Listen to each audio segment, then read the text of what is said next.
Padre Pio, mga pagkain na maaaring makapagligtas sa iyo sa mga araw ng pagsubok. Kumusta, mga kapatid? Tayo ay dumadaan sa isang panahon ng mga pagsubok, gaya ng ipinahayag ni Padre Pio kay Padre Oliva sa isang kahangahangang pagpapakita sa mga bansa. Sanay na tayo sa pagbabago ng presyo ng mga pagkain. Ngayon ang tamang panahon upang kumilos, dahil sa lalong madaling panahon ay mawawalan ng halaga ang pera at magkakaroon ng kakulangan sa mga pamilihan. Inaanyayahan ko kayong lahat na maghanda para sa mga darating na hamon. Sa sandaling ito, pakisulat sa mga komento ang lungsod o bansa kung saan kayo nanonood. Mga kapatid, kahit na tayo ay dumadaan sa mga mahihirap na panahon bilang mga Kristiyano, na pinagsama-sama at pinalakas ng pananampalataya at paghahanda, tayo ay may kakayahang harapin ang mga hamon na ito ng may tapang at determinasyon. Naway patnubayan tayo ng Diyos at panatilihin tayong matatag habang tayo ay naghahanda at naninindigan. Sabi ni Padre Pio, mga minamahal na anak, sa panahon ng mga pagsubok, kapag ang mundo ay tila natatakpan ng kadiliman at kawalan ng katiyakan, mahalagang bumalik tayo sa pananampalataya at banal na karunungan para sa gabay at proteksyon.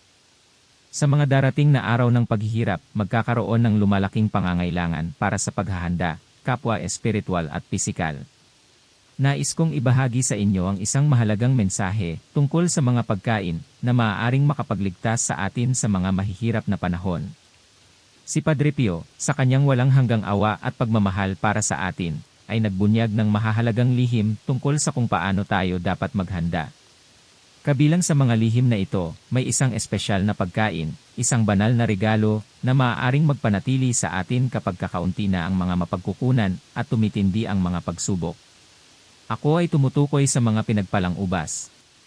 Ang mga pinagpalang ubas ay hindi simpleng pagkain, kundi isang makalangit na regalo na may mga katangiang lampas sa ating pangunawa.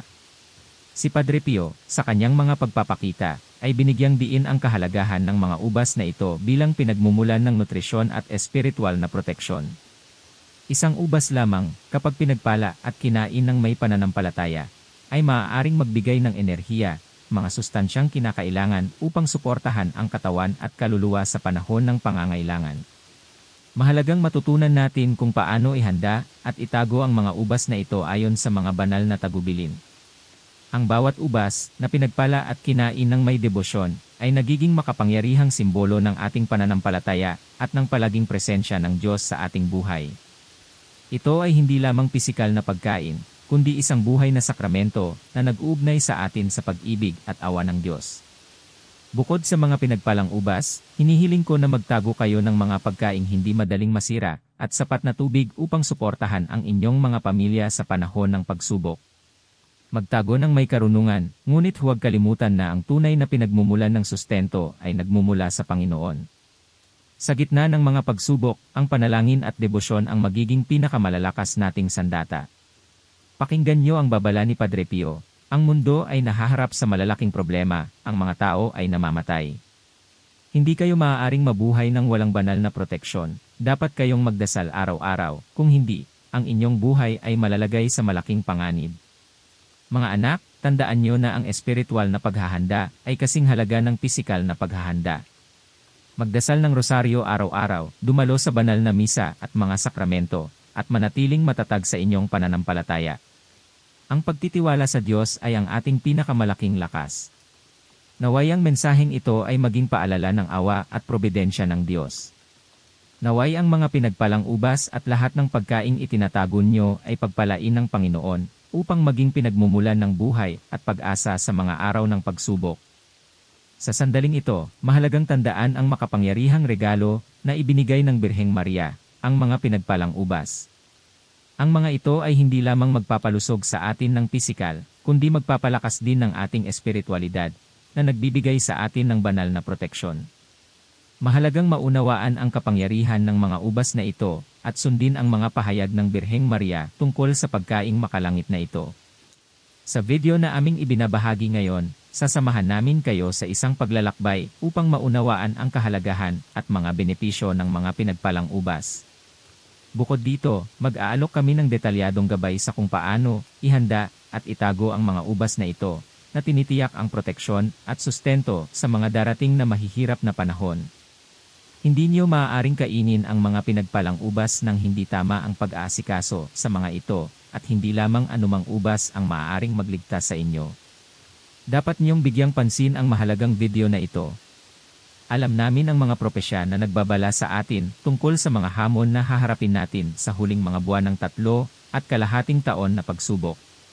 Para sa mga tunay na Katoliko na tumatangging sundan ang Antikristo, inaasahang tayo ay mamumuhay ng nakatago at may kakulangan sa mga mapagkukunan, kabilang ang mga pagkain. Sa kadahilanang ito, ang mga espiritual na leader tulad ni Padre Michel Rodriguez at iba pang mga mistiko ay pinapayuhan tayo na magsimulang mag-imbak ng pagkain para sa 3 buwan sa ating mga tahanan. Sa isang mundo kung saan tila sunod-sunod ang mga krisis, may kagyat na pangangailangan na maghanda. Gayunpaman, paano matitiyak na ang ating mga naimbak na pagkain ay mananatiling mabuti at magkakaroon tayo ng solusyon kahit sa mga limitadong espasyo? Isipin ang isang kamanghamanghang solusyon, isang banal na regalo na lampas sa lohika ng tao. Dito papasok ang kwento ng mga milagrosong ubas, isang konseptong kamangha-mangha na dinala sa liwanag ng Birheng Maria sa isang kakaibang pagpapakita. Ang mga ubas, isang simbolo ng buhay at nutrisyon, ay nababago sa pamamagitan ng mga banal na tagubilin. Kalahating bungkus ng ubas bawat araw, kasunod ng mga tagubilin ni Maria, ay maaaring pumalit sa lahat ng kinakailangang tubig at pagkain. Lampas ito sa pananampalataya, ito ay isang siyentipikong pahayag. Ang mga ubas ay mayaman sa mga antioxidant, potasa, at may mga anti-inflammatory properties na nag-aalok ng kumpletong pinagmumulan ng nutrisyon. Ngunit hindi lamang ito tungkol sa pisikal na nutrisyon, may malalim ding simbolismo sa Biblia. Ang dakilang puno ng ubas ay kumakatawan sa dugo ni Kristo, at ang Eukaristya, isang buhay na paalala na, kung wala ang koneksyong espiritual na ito, tayo ay nakatakdang humina at makalimutan. Ang praktika ng pagpapala ng mga ubas ay nagmula sa isang pagpapakita ni Ina Rosa, isang misteryosong figura na nagpakita sa Italia noong mga 60s at 70s. Ang pagpapalang ito ay hindi lamang isang ritual na kilos, kundi isang akto ng pananampalataya na maaaring magpanatili sa atin sa panahon ng mga pagsubok, maging sa pagharap sa mga likas na krisis o pagtutol sa mga presyon ng lipunan.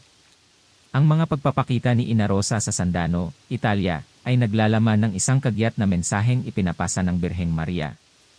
Ito ay isang tawag sa panalangin at pagtubos, isang babala na nagbabago na ang mga panahon at kailangan nating bumalik sa banal na liwanag bago pa maging huli ang lahat. Kaya, habang tayo ay naghahanda upang harapin ang mga hamon na inilalaan ng mundo para sa atin, naway humanap tayo ng kaginhawahan at karunungan sa mga mensahe ng Birheng Maria, at naway ang mga pinagpalang ubas ay magpaalala sa atin ng pangakong nutrisyon, proteksyon, at higit sa lahat. Kaya, habang tayo ay naghahanda upang harapin ang mga hamon na inilalaan ng mundo para sa atin, naway humanap tayo ng kaginhawahan at karunungan sa mga mensahe ng Birheng Maria, at naway ang mga pinagpalang ubas ay magpaalala sa atin ng pangakong nutrisyon, proteksyon, at higit sa lahat, pananampalatayang hindi matitinag.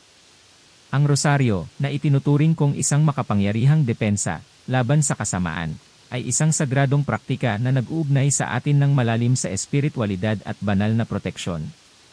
Sa isang siglo na puno ng mga hamon at kaguluhan, ang mensahe ng mahal na ina ay mas mahalaga kaysa dati. Binalaan niya tayo tungkol sa mga tanda sa langit na nag-aalok ng pangako ng pag-asa at nag-aanunsyo ng isang bagong panahon ng kapayapaan na magsisimula sa lalong madaling panahon. Sa kontekstong ito ng pananampalataya at espiritual na proteksyon, lumitaw ang tradisyon ng mga pinagpalang ubas, isang praktika na nakaugat sa sinaunang karunungan.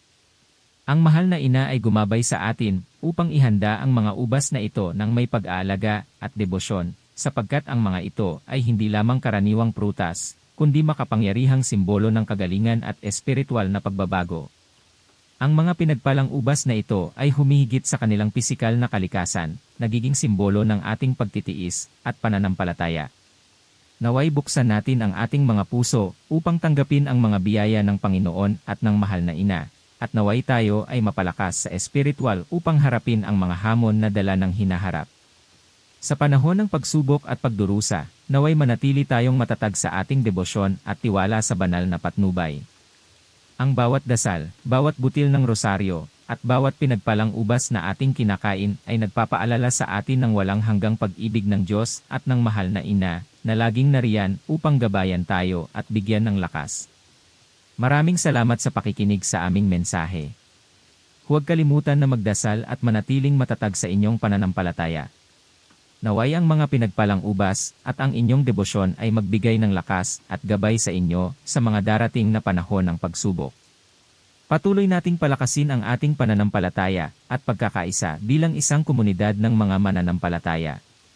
Pagpalain nawa kayo ng Diyos at ng mahal na Ina, at naway patuloy tayong gabayan at protektahan sa lahat ng oras.